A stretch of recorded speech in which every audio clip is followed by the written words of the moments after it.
నేను ఇప్పటికీ 65 ప్రజా దర్బారులు చేశా. ప్రజలు ఎదుర్కొంటున్న సమస్యలు నేను నేరుగా తెలుసుకుంటున్నా. అవన్నీ నీట్గా డిపార్ట్మెంట్ వారిగా డాక్యుమెంట్ చేసి ఎప్పుడు క్యాబినెట్ మీటింగ్ ఉంటే ఒక 20 నిమిషాల ముందలెళ్ళి ప్రతి మంత్రి గారు కూడా నేను ఆ వివరాలు ఇస్తాం జరుగుతుంది.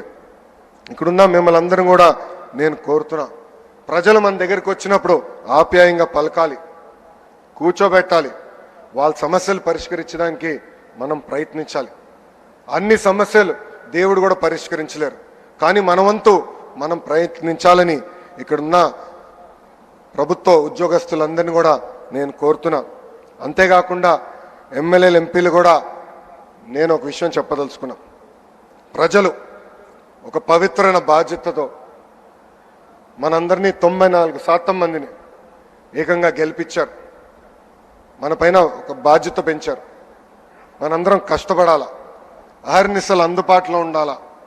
మన నియోజకవర్గానికి ఒక విజనింగ్ ఎక్సర్సైజ్ ఈరోజు గౌరవ ముఖ్యమంత్రి గారు ప్రజెంట్ చేయబోతున్నారు. ఆ విజనింగ్ ఎక్సర్సైజ్ అధికారులతో కూర్చుని డెవలప్ చేసి రాబోయే రోజులు అంటే వచ్చే 4 సంవత్సరం మన నియోజకవర్గాన్ని ఎలా అభివృద్ధి చేయాలి అనే దానిపైన అందరం కూర్చుని పనిచేయాల్సిన అవసరం చాలా ఉంది.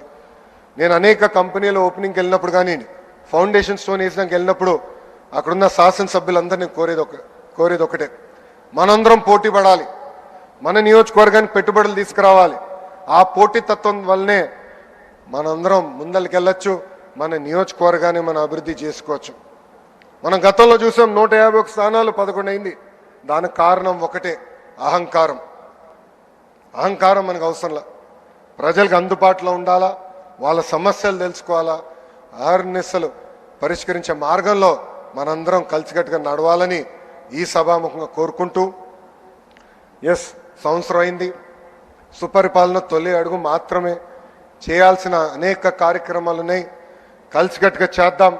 అన్ని రంగాల్లో భారతదేశంలోనే ఆంధ్రప్రదేశ్ని నంబర్ 1 చేసే బాధ్యత ఇక్కడ కూర్చున్న మనందరిపైన ఉందని ఈ సభాముఖంగా తెలుపుకుంటూ, నాకు ఇంత అద్భుతమైన అవకాశం ఇచ్చిన గౌరవ ముఖ్యమంత్రి చంద్రబాబు నాయుడు గారికి, ఉప ముఖ్యమంత్రి పవన్ అన్నకి, బీజేపీ రాష్ట్ర అధ్యక్షురాలు పురంధేశ్వరి గారికి నా హృదయపూర్వక ధన్యవాదాలు తెలుపుకుంటూ మీ అందరి దగ్గర నుంచి సెలవు తీసుకుంటున్నా. నేను ఇప్పుడు వందే చెప్తాను, మీరు మాత్రం చెప్పాలి. వందే, జై హింద్.